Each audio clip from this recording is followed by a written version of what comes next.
Así que bueno, creo que esa es mi opinión respecto a la guerra y a las excusas que dieron para llevarla a cabo. Y como dije, no es una cuestión en contra de Argentina ni a favor de nadie, sino en contra de la dirigencia argentina, el vitrismo unitario de ese momento, que involucró a la Argentina en una guerra contra un aliado en forma totalmente antinatural, porque nosotros deberíamos haber sido aliados de Paraguay, no de Brasil, que fue, por los siglos, fue, digamos, quien avanzó sobre las provincias españolas y nuestras. Así que bueno, espero, no sé si alguno tiene alguna pregunta, o alguna crítica. No, crítica no, por supuesto. Pero sí, yo tengo una visión panorámica de la guerra del Paraguay, que en principio lo que demostró fundamentalmente es la ambición de Brasil, la intromisión inglesa, la valentía paraguaya y la incapacidad de Mitre. Eso demuestra plenamente. Y se dice que realmente el inicio de la guerra del Paraguay fue porque era el último baluarte nacionalista que quedaba contra el imperialismo liberal que quería terminar como habían terminado años antes con Rosas. Los mismos que después, 100 años después, hicieron caer a Perón. Los mismos que hicieron caer a Rosas, los mismos hicieron caer a Solano López. Esa, en términos generales. Después están los detalles, por supuesto, analizar como usted bien lo licitó, a excepción de Belgrano, en Tacuarí, no fue el gobernador, sino fue el comandante de la Cabañas, que lo cercó a Belgrano, ¿no? Ahí con 2.700 paraguayos. Pero fundamentalmente yo creo que la inutilidad de la guerra del Paraguay fue un error fundamental de Mitre. Pienso que por su incapacidad militar, porque si tomamos en cuenta solamente un balance para que ustedes tengan idea, en Malvinas, combatiendo en territorio malvinense, murieron 192 soldados, 192, combatiendo en Malvinas el ejército. En Curupaytí murieron 9.700 soldados argentinos. Prácticamente fue el hecho heroico más grande de la infantería argentina, porque combatió sin capitanes, sin oficiales. Prácticamente fue un exterminio de la infantería argentina. Murieron 8.700 argentinos. Paraguay combatió siempre con valor y valentía, enfrentó al imperio brasileño, ayudado por la tecnología inglesa, ayudado por Uruguay y por la incapacidad de Mitre, que se puso al frente de las tropas de infantería de tierra aliada, fue Mitre. Casia, el que había sido el brasilero, que había sido el jefe de las tropas brasileras acá cuando entraron en la batalla de Caseros, Casia, el que le contestó a Urquiza cuando él quiso desfilar después de Caseros, que no Mancilla, como jefe de policial de Buenos Aires, le pidió a Urquiza de que no desfilara Casia, porque los brasileros podían hacer desmán y reconquistar las banderas que habían perdido en Ituzaingó. Por ese temor le dijo que no. Entonces Urquiza dijo que no desfilara. Y Casia le contestó: las tropas imperiales brasileñas desfilarán, quiera o no, señor comandante. Ese era Casia que intervino también contra Paraguay. Por lo que creo que el liberalismo, ayudado por toda esta gente, los mismos que habían derrotado a Rosa 10 años antes, los mismos que 100 años después de que cayeron a Perón, fueron los que bajaron el poder paraguayo, que como bien dijo usted, fue un exterminio, porque hasta la guerra del Paraguay con Bolivia todavía se permitía el hombre poder tener 2 o 3 matrimonios, porque no había hombres para procrear. Prácticamente había quedado sin esterilizado los masculinos en Paraguay. Así que había hombres que convivían con 2, 3, 4, 5 mujeres, permitido por el Estado. Esa fue la consecuencia de la guerra del Paraguay. La ambición brasileña, porque se perdió. Nosotros perdimos, no solo Uruguay, perdimos el Mato Grosso, parte del Mato Grosso que nos correspondía se perdió, se quedó todo Brasil, ayudado por los ingleses. Y los mismos siguen actualmente, y sin embargo nosotros seguimos consintiendo y viendo cómo se nos va. Esa es la ambición que yo tengo. Con respecto a Mitre, sí, o sea, lo que usted dijo, parte es lo que iba a decir en la próxima, porque por ejemplo la batalla del Curupaytí murieron 10.000 aliados y 92 paraguayos. Con respecto a la actividad de Mitre fue el único general que perdió un desfile porque se equivocó y llegaron tarde. Incluso mandó fue el único ejército que fue como caballería y volvió como infantería, porque mandó un ejército a combatir a los indios a Sierra Chica, los indios le comieron los caballos y tuvo que ir a pie. O sea que de Mitre hay 10.000 historias para decir. La verde. La verde. Claro, con respecto a que los ingleses estaban detrás, bueno, creo que quedó bastante claro cuando hablé de la masonería, etc. Incluso Paraguay era el único país en América que no tenía deuda externa, que se autoabastecía, nunca había pedido un empréstito y era dueño de su propia producción. Y estaba prohibida la masonería. La primera logia masónica se funda al mes de la caída de la Asunción. En cambio, del lado aliado estaba Mitre, grado 33, Sarmiento, grado 33, Urquiza, el conde de U, que era el yerno de Pedro II, Pedro II era masón, Venancio Flores, o sea, casi todos los jefes, Casias era masón, etc. Con respecto a la valentía del pueblo paraguayo, hay una diferencia muy grande entre los tres, entre los aliados y los paraguayos. Porque los argentinos, por ejemplo, no tenían la paisanada, no tenían mucho interés. Al contrario, no querían ir a pelear con Paraguay. Tanto así que incluso fusilaron gente porque no se querían incorporar a las levas. Fueron incluso maneados. Decía, acá le mando 50 prisioneros, devuélvame las maneras. O incluso había una nota de un herrero paraguayo que decía, una factura que le pasaba al gobierno de Buenos Aires, dice, por 200 grilletes para los voluntarios de la guerra de Paraguay, o sea que fueron en contra de su propia voluntad. Peor, a pesar, incluso hicieron buen papel, digamos, en la batalla, pero muchos iban de mala gana.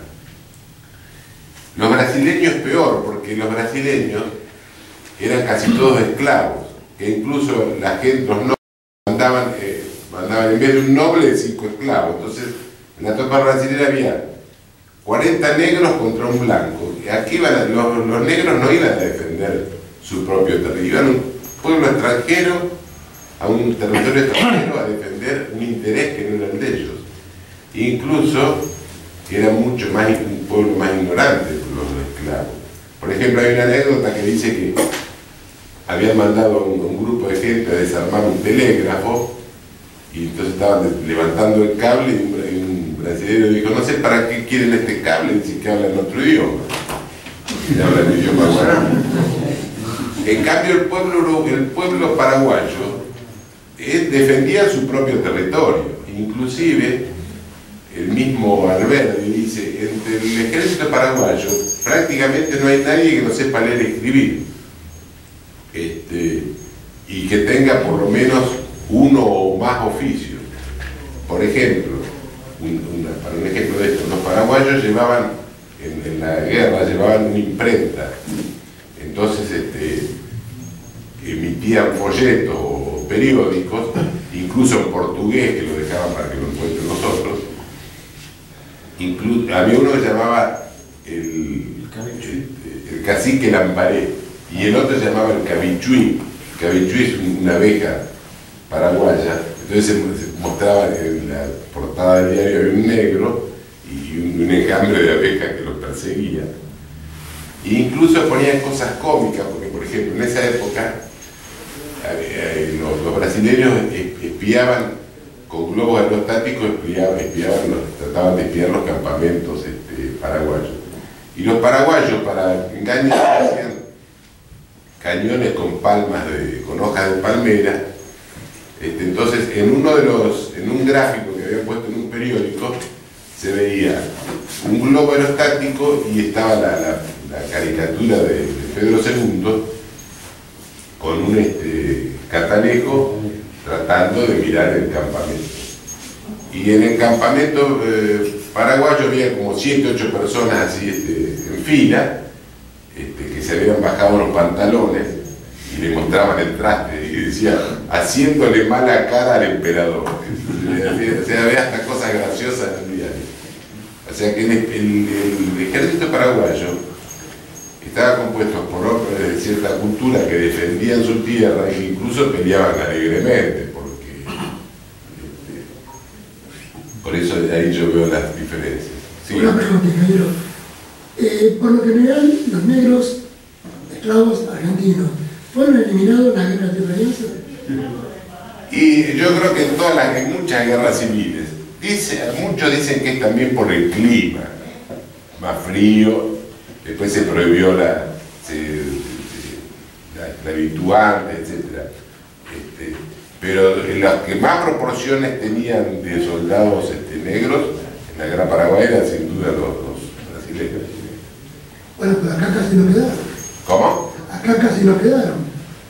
Bueno, por eso digo, yo creo que había menos. Se había prohibido, digamos, la esclavitud. En cambio en Brasil había los cafetales, había muchísimo, una proporción mucho más grande había. Y después, lógico, murieron también en las guerras civiles.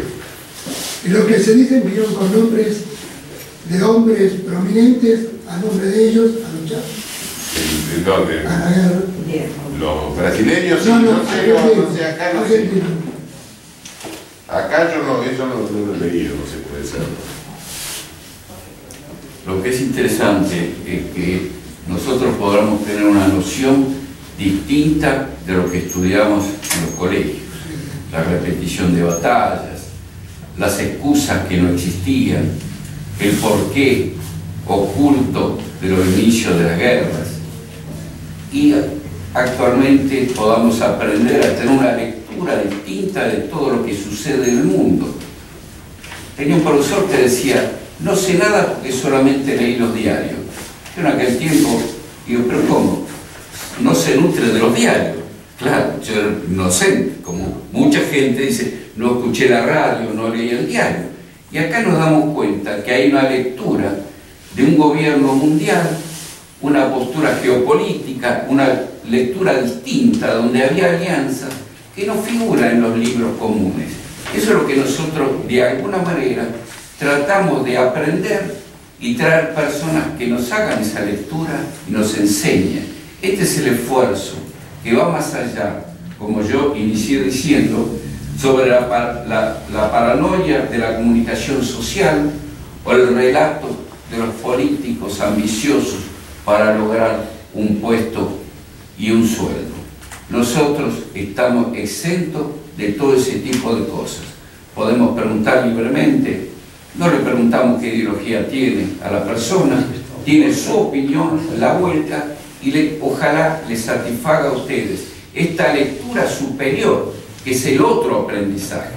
Nosotros aprendemos el aprendizaje de la escuela, después de la secundaria, después algunos de la universidad, pero estas lecturas quizás están en otro lugar que tenemos que buscarlas e ir aprendiendo. Y a su vez con esa metodología que nos transmite el ingeniero Castanino y nos transmiten cada uno de los que vienen, podamos nosotros leer de alguna manera. Va, a ver, ¿qué pasó? A ver, Daniel, ¿qué pasó? No, acá el señor decía Sí, es útil para ustedes. Bueno, ¿puedo seguir? Sí. Entonces, tener esa lectura que nos haga, a nosotros nos enriquezca y no seamos de alguna manera, vayamos mutando de tiranos hasta amar la tiranía. La tiranía de la informática, la tiranía de la televisión y de los medios de comunicación que nos leen y nos hacen definiciones. Entonces, la culpable es Paraguay, el culpable era Brasil, no, el culpable era Mitre. Hay una lectura, un porqué. Rosas era un tirano, ¿no? 5 por 1. Esto está mal, usted está bien. Es un trabajo que todos lo tenemos que hacer y ojalá le brindamos algunas herramientas para lograrlo. Sí, además que no es que yo diga, uno no juzga a las personas o al pueblo o a la gente, yo sí hablo mal no hablo del kiosquero de la esquina, hablo de la dirigencia de ese momento que estuvo para mí totalmente equivocada y al servicio de un poder extranjero.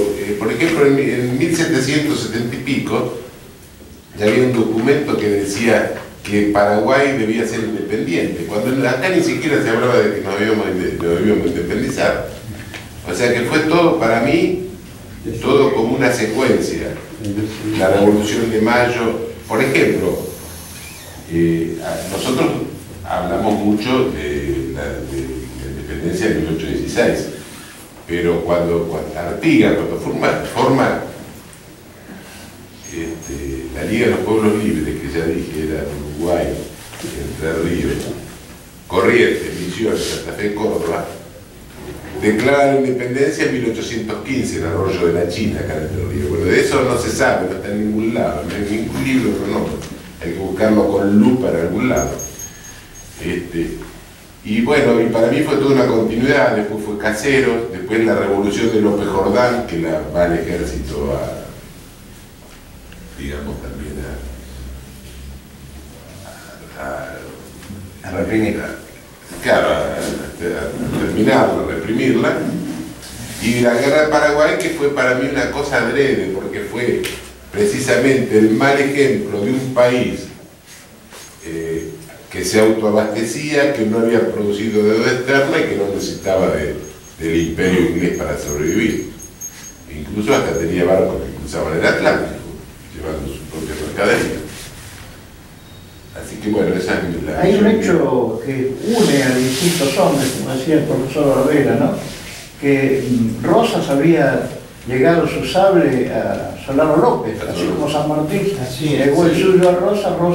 Lo que pasa es que en Paraguay hay un poco de resentimiento contra Rosas porque dice que les negó la independencia, pero para mí se las negó con razón. Ojalá no se hubieran independizado y que fuéramos un solo país. Rosas en ningún momento invadió ningún país extranjero, sino que trató de atraerlo diplomáticamente. Por ejemplo, fue el caso con Oribe, que él lo reconocía a Oribe y trataba de, o sea, de cierta forma tenía la esperanza de que Uruguay se volviera a confederar con la Argentina. Lo mismo sucedió en la guerra contra la Confederación Peruano-Boliviana, que estaba en Santa Cruz. Cuando Argentina vence, los generales que estaban, digamos, en el norte, le aconsejaron a Rosas, a través de Pacheco, que sería el momento oportuno para adherir a Bolivia a la Confederación. Y Rosas le dijo, mientras yo esté en el gobierno, eso jamás lo voy a hacer. Dice, porque sería crear un resentimiento eterno entre paraguayos, entre bolivianos y argentinos, dice, y aprovecharnos de un momento de debilidad de un país hermano. Que se organicen y después los vamos a convidar, digamos, dijo,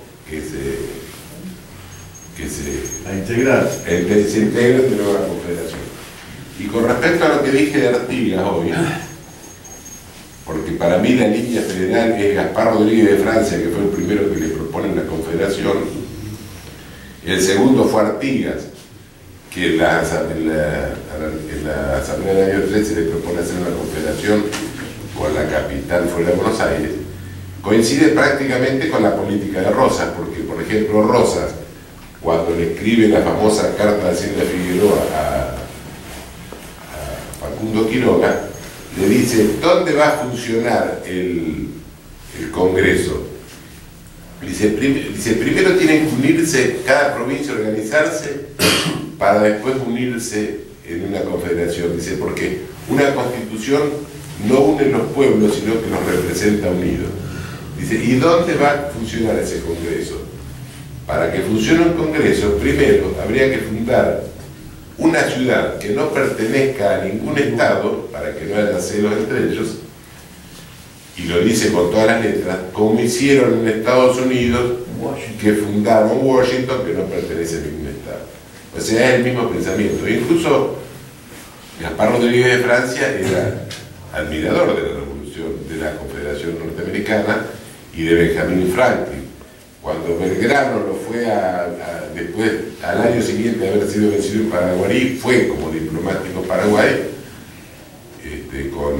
creo que era Echeverría el otro, y López le regaló una historia manuscrita de Paraguay y un retrato que tenía Francia, era de Benjamin Franklin, hecho en metálico, que se lo regaló a Belgrano. O sea que para mí esa fue la línea federal, y en contra de eso siempre estuvo la línea, digamos, unitaria, que admiraban la Revolución Francesa, Robespierre y a todos. Una pequeño comentario para ver un poquito esa enemistad que pudo haber habido entre Paraguay y Rosas. Me acuerdo del año, Paraguay participó de un levantamiento a Rosas, en el que justamente Francisco Solano López, que tenía... Con Rosas no le reconoce la independencia, López empieza a hacer algunas acciones en contra de Rosas. Y yo dije, por ejemplo, cuando se levanta se hace la Revolución Correntina, que viene Solano López, que tenía 18 años, con creo que 10.000 hombres, no entran en batalla porque Rosas le ordena a Urquiza expulsarlo y se retiran. Y ahí fue cuando se firmó el Tratado de Alcaraz, que prácticamente proponía la separación de la Patagonia. Fue una intriga ahí entre brasileño y Urquiza, que quería ser el rey de la Mesopotamia, no Patagonia, Mesopotamia, perdón, que Rosas se la rechaza, pero terminantemente le dice que el tratado de eso no se puede hacer.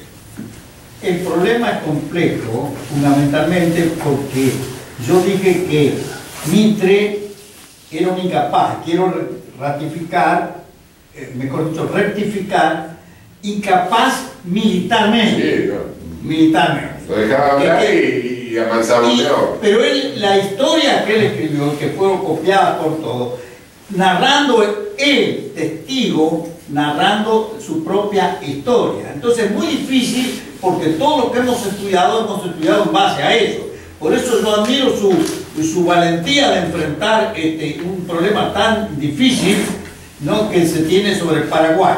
Pero habría que remontarse, esa codicia sobre el Paraguay, habría que remontarse a la formación colonial de España, porque España, cuando coloniza América, instala dos virreinatos, dos capitanías y el sistema de adelantados, de manera tal que el virreinato de la Nueva España, que era México, y el virreinato de Perú, y la capitanía de Chile y la de Venezuela.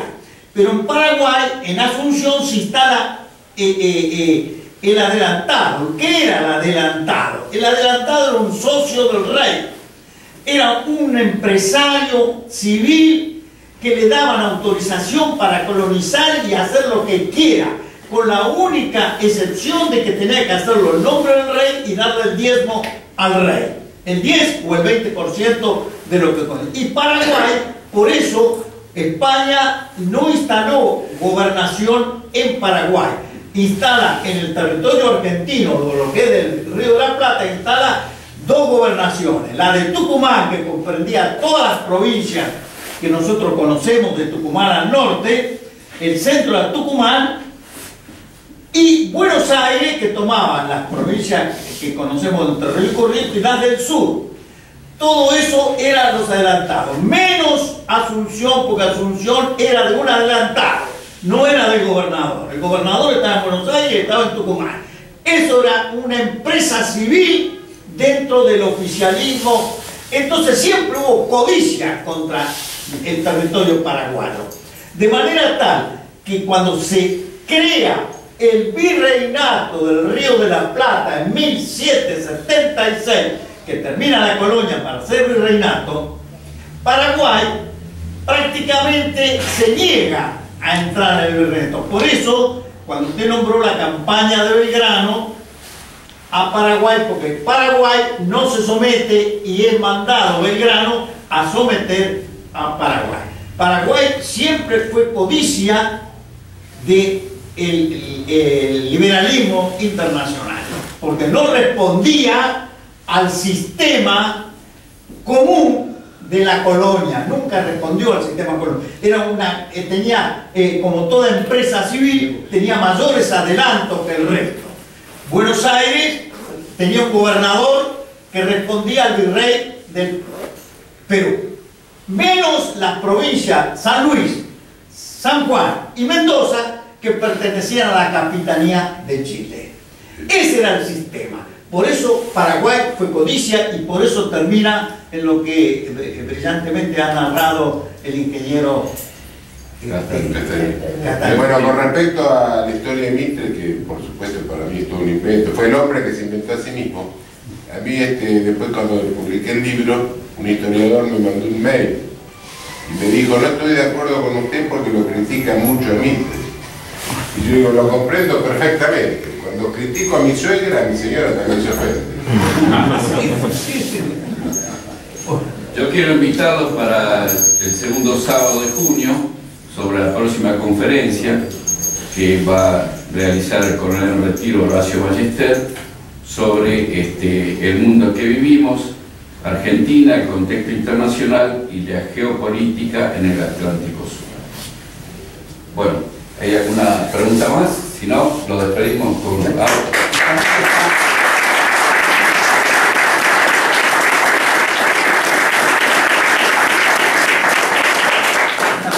Esta noche, creo, el coronel.